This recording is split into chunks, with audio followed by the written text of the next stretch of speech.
Hi, this is Jeff Schonbauer. I'm sitting here in my LTV, and I just thought I would put together a video of sound dampening the cab area.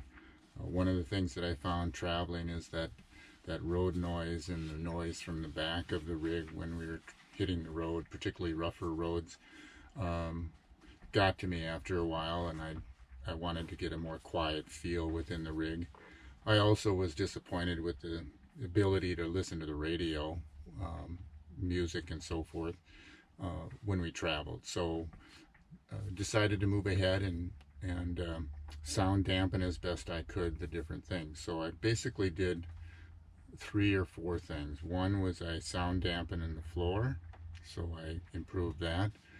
I sound dampened the, both of the doors, and I also then put a baffle in between the cab and the back of the rig, and I upgraded the speakers. So basically I'll walk you through what I did there as best I can. This is obviously not a professional level video or anything like that, but hopefully it gets across what I did. Alright, I thought I'd start first with the products that I used for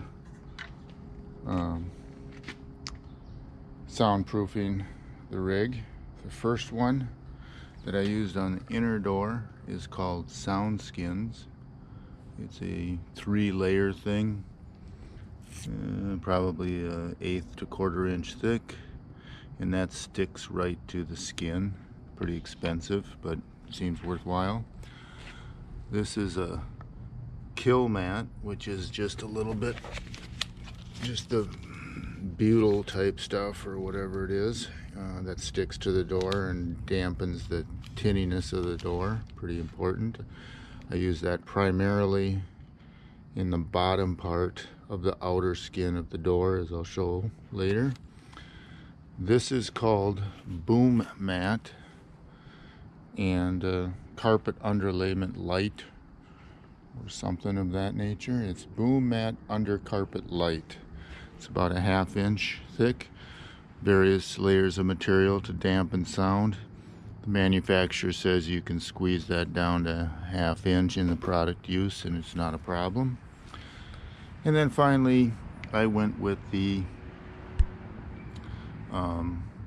Hertz DSK 165.3 because the videos that I saw showed how to install that and the results seemed pretty positive, so I stuck with that, and that installation went pretty well. I basically wanted to do pretty heavy duty sound dampening, which is what I guess you technically call it.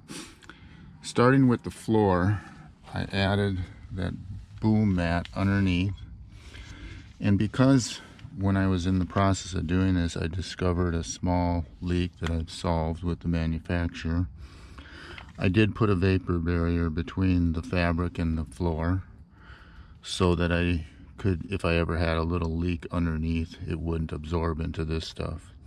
I will be checking it from time to time to make sure that everything is okay and so forth, but basically I use this throughout the whole inner floor area underneath the manufacturer's rubber surfacing, which on the underside of that is a sound dampening material that's sealed as well. One thing to keep in mind is that under here, this material goes underneath probably to the back side of the original cab, so you cannot actually pull that out of there. So what I did is I lifted this whole piece up from the front as much as I could and just slid the mat up in here as far as I can. I think I got it to pretty close to this area here, so that worked out pretty well. So the whole inner part of the cab is covered with this boom mat material, and it fits just fine. It's a little spongier, but no big deal. And once you put these pieces back on, you'll never even notice that you have it in there. This manufacturer stuff is fairly easy to work with, and it comes out pretty easily with just removing this outer plate right here. The next thing I did was take apart the door. There's a couple of videos that show how to do that pretty easily. On the doors then, on the plastic part, and I'll show some pictures later on in the video, but I've covered that with the boom mat on the inside, and I use double stick tape to stick it to that. Works just fine. On the inner side of the door, I used the second sound skins material after cleaning all of that up and so forth, and then I had followed the instructions of different YouTubes on installing the speaker system, and I'll provide that information later in the video. As a side note, I added the boom mat material in and around the jack area. It fit pretty well, and you just got to play with it to get that sound dampened. Alright, let's get into this here. You can see that I've got the door, inner plastic off the door, inner panel. Kind of loosen this up. This came off a little unevenly. Some of this was tacked well, some of it was not. But as you can see, which was kind of a surprise to me, there's a big void here, which is not the case in most vehicle doors that I've seen. So I haven't actually seen 3500 with the door panel off, but that's what you got. As you can see, very little real soundproofing. They've got a little dampening product here and there. I went down inside here, added some dampening already, and I'm going to cover this with a product, and I'll list all these products out in the video later on. But I'm going to dampen this whole door because of the lack of dampening material here. Probably take it down to this line or down into here where I can reach pretty tight in here. That was dirty down in there, the most difficult part to clean. These connections were pretty much as I anticipated. Really pretty straightforward. Unhooked this, took the speaker off, ran the wire in for my rewiring of the speaker up in the dash. One thing I should be aware of that is important is I was not able to fish through here without taking this boot off. So what I ended up doing was pulling that off, and as one video I saw suggested, then get that clip out, reassemble and push it in. But you just basically have to peel this thing off and take a chance, and then use a screwdriver to get that inner ring off and back on. It really snapped in pretty nicely once I did that, and now I have my speaker wire pulled through on both sides. Here's the old one. It's not particularly, robust, as everybody knows, and I'll be glad to get rid of that thing. Got the speaker rings that I ordered through eBay. They'll be popping on here, pretty straightforward, in some form or another, and we'll figure it out from there. What I'm going to do next is, again, put all of this material in. I did take the opportunity to run down the window just to see how it works, and with this pulled back, and there shouldn't be any problem with what I intend to do. Alright, after considerable cutting and pushing and shoving, so forth, I've got this sound skins material fastened to the inner wall all the way up behind the speakers. I used half of the roll that I got on one door, and that's what I gave myself. On the bottom of this panel, I did use kill mat, which is a little bit more just the base layer, if you will, with the foil. Very difficult to get in there and clean it out to begin with, but also I just ran out of material down there, and I'm going to be having some sound stuff on this side as well, so that's kind of doubling up there. But otherwise, it's all in place. Before I close it all up in the next day or so, once the speakers are in, I will go ahead and go over it all one more time with mostly a stick. It was hard to get a roller in here. So anyway, it's looking good, and the window should work fine, and I don't anticipate any problems so far. I also added the boom material on the inside of this, and I'm going to probably put some of that kill mat on this part yet, which I want to dampen a little bit more. Last but certainly not least important sound dampening thing I did was I put a baffle curtain behind the cab. As you can see, I actually used the old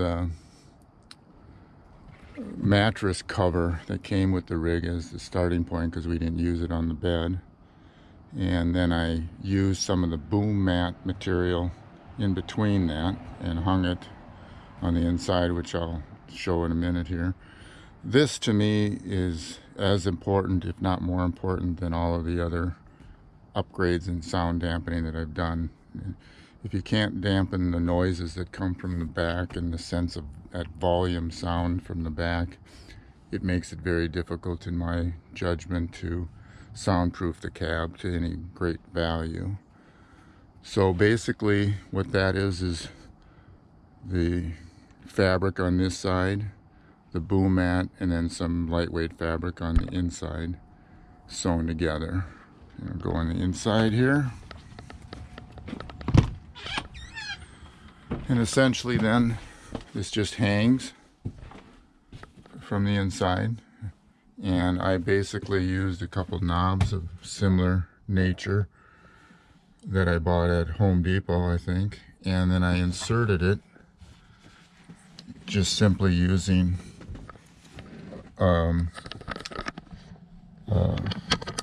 hanger bolt that happens to fit these knobs, and it's screwed into here. The knob screws on, and this just sits right on there. And then I use a couple of pieces of foam down in the corner here to keep the sound mat against the wall without much fanfare. But basically then that just hangs there while we travel, and it really does make a huge difference in terms of the noise level coming from the back of the rig. So, a couple of videos that on YouTube that worked out real well was the one on taking apart the door, which was by Explorers Life. The next one was by Our Caravan, dealing with the Mercedes speaker upgrade, which I found to be pretty much step by step for the most part. And the third one was just one from Sprinter Van USA related to also upgrading the speakers. So was it successful? I would, after driving 400 or 500 miles now, yeah, definitely. A much more pleasant ride in the cab, like all of the upgrades that I did. So I would, if you want a quieter cab, definitely would recommend doing these steps. And I can't suggest which one is better than the others, but I would reinforce the fact that without the baffle between the cab and the rest of the rig, doing the improvements in the cab itself seems less advantageous overall. The one thing about the baffle, it's the material is somewhat heavy, if you will. I think I weighed the baffle that I created, and it comes in around 12 or 13 pounds. The baffle material alone is probably 10, so you could use a lighter weight fabric on either side. But to me, that's well worth it, and I suppose one could use other types of insulating or sound dampening materials that are lighter, but I found this to be very successful and easy enough to manage to store when we're not using it. It'll also serve us well in colder weather where we want to close off the cab from the main coach area when we travel. So, but overall, I'm very pleased with the results of the overall improvements I made.